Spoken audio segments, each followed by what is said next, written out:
नमस्कार. सर्वांचे स्वागत आहे. आज आपण बघणार आहोत सब्जेक्ट कोणता आहे? इंग्लिश. इंग्लिश या विषयाचा सिलेबस जो आहे तो आपण बघणार आहोत, की आपल्या 34 स्कॉलरशिपच्या एक्झाममध्ये इंग्लिश या विषयाचे क्वेश्चन्स कोणते-कोणते पडतात, त्यामध्ये कोणते-कोणते चॅप्टर्स आहेत आणि त्याला प्रत्येक चॅप्टरला किती मार्काचं वेटेज आहे, ते आपण या व्हिडिओ लेक्चरमध्ये बघूया. साधारणपणे आपल्याला 25 प्रश्न जे आहेत ते आपल्याला या एक्झाम मध्ये पडतात. प्रत्येक प्रश्न आहे हा 2 मार्कासाठी असणार आहे. असे मिळून 50 मार्कासाठी आपल्याला इंग्लिश हा सब्जेक्ट आपल्या 34 स्कॉलरशिपच्या एक्झाम मध्ये असणार आहे. तर आता आपण डिटेलमध्ये सिलेबस बघूया. साधारणपणे 6 ते 7 युनिट्स आहेत. त्याच्यातलं पहिलं लेटर्स ऑफ अल्फाबेट्स. अल्फाबेट्स म्हणजे काय? ए पासून ते झेड पर्यंत. ए बी सी डी हे जे आहे ना झेड पर्यंत, तर त्याला अल्फाबेट्स म्हणतात. तर त्याच्यावरती आपल्याला प्रश्न असतील. फर्स्ट काय दिलं इथं? Associating the name of letters with its sound.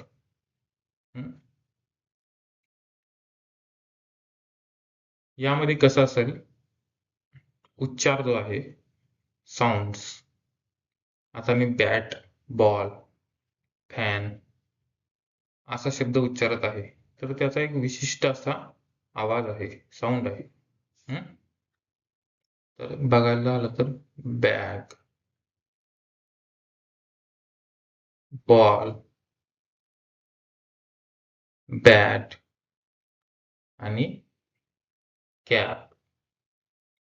आता ह्या प्रश्नामध्ये आपण 4 शब्द घेतलेले आहेत. बॅग, बॉल, बॅट आणि कॅप. कॅप म्हणजे काय? टोपी. हा दुसरा बॉल. तर उच्चार घेत असताना आपण बॅग, बॅट, कॅप हे उच्चार 3 जे आहेत ते सारखे वाटतात ना. आणि त्याच्याऐवजी आपण जर समजा बॉल, ओ, अ असं होतं इथं बॉल. त्याच्यामुळं आपलं उत्तर जे आहे ते 2 आहे. आपल्याला चुकीचा पर्याय जो आहे यातून निवडायचा आहे. हे अशा प्रकारचे प्रश्न आपल्याला असतील साऊंड्सवर. म्हणजे उच्चार कसा आहे याच्यावरून आपण चुकीचा किंवा वेगळा असा शब्द जो आहे तो बाहेर काढायचा आहे. त्याच्यानंतर formation of words using alphabets. मग आपल्याला रिकाम्या जागा असतात, म्हणजे आता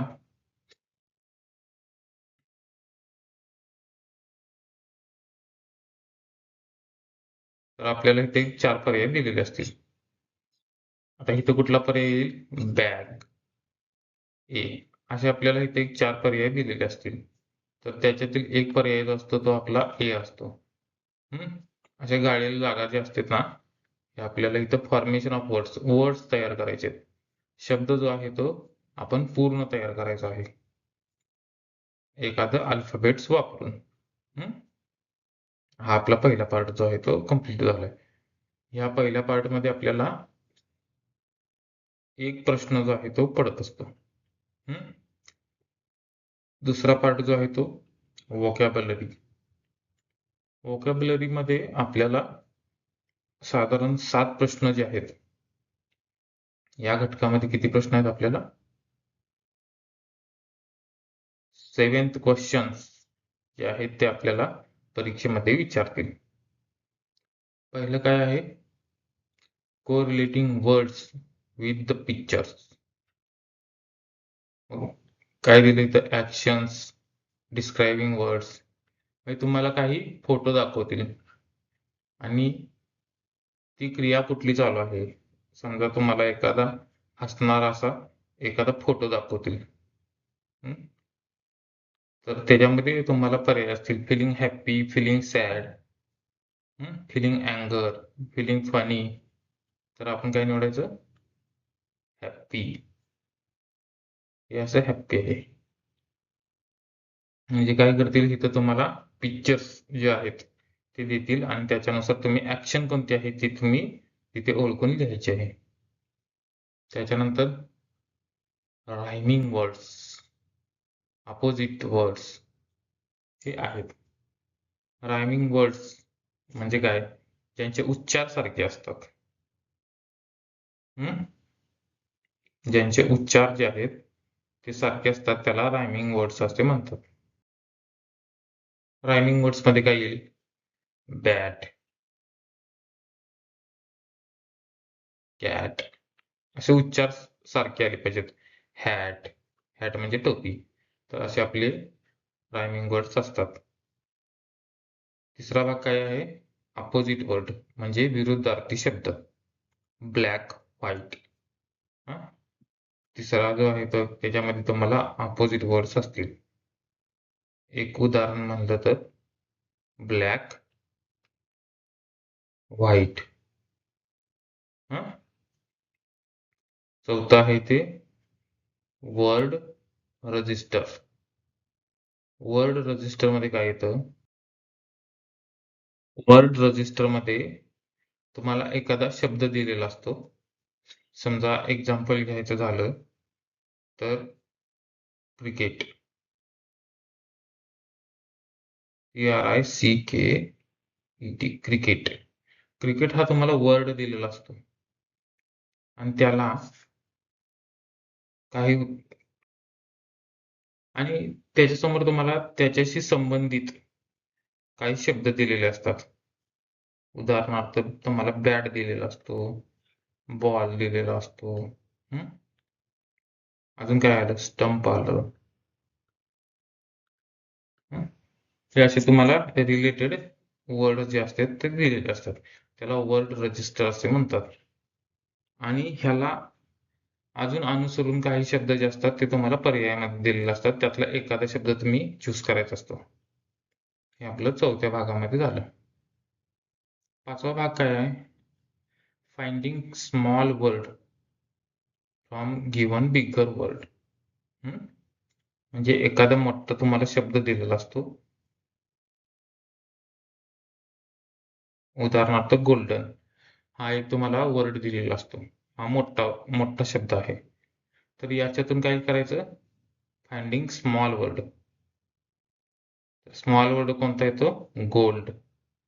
हा मोठ्या शब्दातून बारीक शब्द आपण साईडला काढायचा असतो. ते तुम्हाला त्या वेळेस मी शिकवेन. सहावं म्हणजे काय, कॉन्ट्रॅक्टेड फॉर्म्स. कॉन्ट्रॅक्टेड फॉर्म्स मध्ये काय येतं, आपण कसं लिहित असतो, एम असं लिहायचं नाही, शॉर्ट फॉर्म लिहायचे त्याची, IM. हे म्हणजे कॉन्ट्रॅक्टेड फॉर्म्स. हे जे आपलं आहे ते 6व्या भागामध्ये आहे. 7वा भाग जो आहे तो आपण, आपल्याकडे जी डिक्शनरी असते, डिक्शनरी मध्ये काय असतं, क्रमाक्रमानं ए पासून झेड पर्यंत तुम्हाला शब्द दिलेले असतात. तर सिक्वेन्सनं शब्द लावायचा. हे आपल्याला डिक्शनरी स्किलमध्ये असते. ते तुम्हाला मी शिकवताना त्यावेळेस तुम्हाला सांगेन डिक्शनरी कशी बघायची. हे आपल्याला या 7व्या भागामध्ये असणार आहे. 8 नंबरला काय आहे, parts of human body, plants, animals. याच्यामध्ये काय येतं, आपल्या बॉडीचे पार्ट्स. त्याच्यामध्ये काय काय येतं, हेड येतं, आईज येतात, टंग येते, माउथ येतं, टीथ येतात. तर पार्ट्स ऑफ बॉडी आहे ना, याच्यामध्ये तुम्हाला पार्ट्सचं पिक्चर तरी दाखवतील, नाहीतर त्याच्याबद्दल तुम्हाला थोडीशी इन्फॉर्मेशन देतील आणि तुम्हाला पर्याय चूज करून तो पार्ट कोणता आहे तो तुम्हाला लिहायला लागेल. त्याचं ते आन्सर असतं. त्याच्यानंतर प्लॅन्ट्स म्हणजे वनस्पती, ॲनिमल म्हणजे प्राणी. याच्यावरती तुम्हाला तुम्हाला प्रश्न विचारतील. हा आपला 8वा भाग झाला. त्याच्यानंतर काय आहे, 9वा भाग, नेम ऑफ बर्ड्स म्हणजे पक्षी, animals and their living places and sounds. म्हणजे पक्षी जे आहेत किंवा प्राणी जे आहेत ते कुठे राहतात हे तुम्हाला विचारतील आणि त्यांचा आवाज कसा आहे, कुत्रा कसा ओरडतो, मांजर कसं करतं, याच्यावरती तुम्हाला प्रश्न विचारतील. या आपल्या 9व्या चॅप्टरमध्ये असणार आहे. प्राणी व पक्ष्यांचे आवाज आणि त्यांची राहण्याची ठिकाणं जी आहेत ती आपल्याला या 9व्या पार्टमध्ये असणार आहेत. त्याच्यानंतर 10वा पार्ट आहे कंपॅरिझनचा. 11वा पार्ट जो आहे तो colour, things, shape, vegetables, fruits and games, name of म्हणजे रंगांची नावं, आकार, भाजीपाला, फळे आणि गेम्स म्हणजे कोणते कोणते खेळ आहेत. उदाहरणार्थ क्रिकेट. याच्यावरती तुम्हाला प्रश्न विचारतील. हे या आपण भागामध्ये शिकायचं आहे. Name of colours, vegetables, fruits, games. अतिशय सोपा भाग आहे. जवळपास आपण आता 1-2 घटक जे आहेत ते आपण बघितले. तिसऱ्या भागाकडे जाऊया. तिसरा भाग जो आहे तो काय आहे, पंक्च्युएशन मार्क म्हणजे विरामचिन्हे. आपण शब्द लिहित असताना आपण शब्दामध्ये अशा प्रकारचे अशा फुल स्टॉप, वाक्य संपलं की फुल स्टॉप असतो. प्रश्न विचारला तर असं क्वेश्चन्स मार्क असतं, अपॉस्ट्रॉफी, पुन्हा एक्सक्लेमेटरी मार्क्स म्हणजे उद्गारवाचक चिन्ह जे आहे ते आपण या तिसऱ्या चॅप्टरमध्ये बघणार आहोत. त्याला वेटेज जे आहे तर याला आपण जवळपास 3 प्रश्न जे आहेत ते आपल्या तिसऱ्या भागावर असणार आहेत. त्याच्यानंतर आहे न्यूमेरिकल इन्फॉर्मेशन, 4 नंबरचा पार्ट. याच्यावरती पण आपल्याला 3 प्रश्न जे आहेत ते विचारलेले असतील. मंथ्स ऑफ द इयर म्हणजे वर्षातील महिने किती, डेज ऑफ द वीक्स दिवसात म्हणजे आठवड्यातील वार कोणते कोणते, संडे, मंडे, ट्यूसडे, वेन्सडे. तर अशा प्रकारे फ्रायडे, सॅटर्डे आणि असे तुम्हाला डेज असतील. त्याच्यानंतर मंथ असतील. याच्यावरती तुम्हाला तुमचं एक नॉलेज चेक करून घेणार आहेत. त्याच्यामुळे जास्त असं आपल्याला असं घाबरून जायचं काही कारण नाही आहे. आपल्याला त्याच्याबद्दल माहिती आहेच. आपण रोज कॅलेंडर बघतो, त्याच्यामुळे आपल्याला हे प्रश्न अतिशय सोपे जातात. Showing the direction and sub direction, map reading. याच्यामध्ये परत मॅप रिडिंग एक आहे. अशा प्रकारे 4था पार्ट जो आहे तर त्याच्यामध्ये 3 क्वेश्चन्स जे आहेत ते आपल्याला या एक्झाममध्ये विचारतील. पुढचा 5वा भाग काय आहे, क्रिएटिव्ह थिंकिंग. क्रिएटिव्ह थिंकिंग याच्यामध्ये काय आहे, सॉल्विंग पझल्स. पझल्स म्हणजे काय, कोडी. आपण पेपरमध्ये बघतोच काय, पेपरमध्ये काय काय पझल्स असतात म्हणजे शब्दकोडी. तर ती शब्दकोडी जी आहेत किंवा रिडल्स असतात तर ते आपल्याला ह्या भागामध्ये अभ्यासायचं आहे. मोटोज, मेसेज म्हणजे चांगले काही तुम्हाला मोबाईलमध्ये स्टेटस ठेवत असतात लोक बघा, संदेश म्हणजे मेसेज जे असतात ते यामध्ये आपल्या 5व्या भागामध्ये आहे. याला पण सेम 3 क्वेश्चन्स जे आहेत ते आपल्याला एक्झाम मध्ये विचारतील. पुढचा जो आहे तो आपल्याला काय, स्टॉक एक्सप्रेशन्स. याच्यामध्ये काय, ग्रीटिंग्स. आपण काही काही ग्रीटिंग्स पाठवतो बघा. कोरिलेशन बिटवीन इन्स्ट्रक्शन, एक्सप्रेशन्स हे आपल्याला 6व्या भागामध्ये असणार आहे. याच्यावरती 2 क्वेश्चन्स जे आहेत ते आपल्याला असणार आहेत. ग्रीटिंग म्हणजे काय, आपण शुभेच्छा संदेश देत असतो बघा. हॅपी गुढीपाडवा, हॅपी दिवाळी, तर त्याला ग्रीटिंग्स असं म्हणायचं. झालं. त्याच्यानंतर सगळ्यात आपल्या आवडीचा भाग म्हणजे आहे इंग्लिश ग्रामर. सगळ्यात जास्त वेटेज जे आहे ते त्यालाच आहे. किती प्रश्न पडतील आपल्याला त्याला?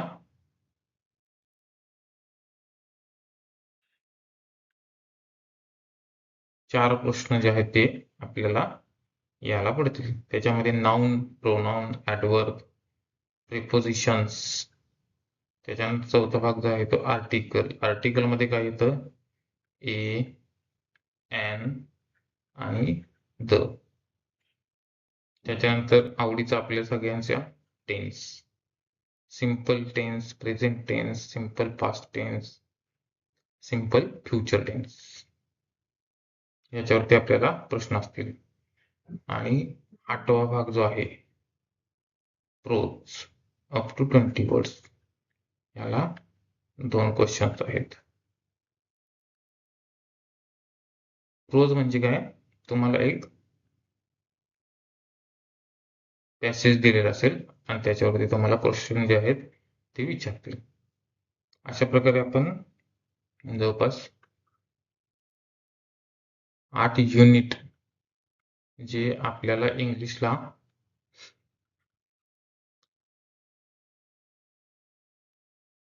आपल्या एक्झाम मध्ये 4th स्टँडर्ड स्कॉलरशिप एक्झाम 2026 मध्ये आपल्याला 8 युनिट आहेत.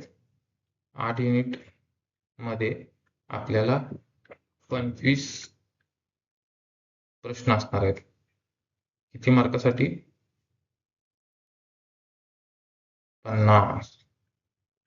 50 मार्कांसाठी आपल्याला इंग्लिश हा सब्जेक्ट असणार आहे. तर आपण ज्यावेळेस आपण सिलेबस चालू करूया त्यावेळेस तुम्हाला प्रत्येक चॅप्टरसाठी माझं एक लेक्चर असेल. आता हे नाउन शिकवताना, प्रोनाउन शिकवताना तर फक्त नाउन साठी माझं एक लेक्चर असेल. तर असं आपण प्रत्येक भाग जो आहे तो एक एक एक एक लेक्चर करत करत आपण पूर्ण कंप्लीट करूया. ओके, ऑल द बेस्ट तुम्हाला अभ्यास करायसाठी. थँक्यू.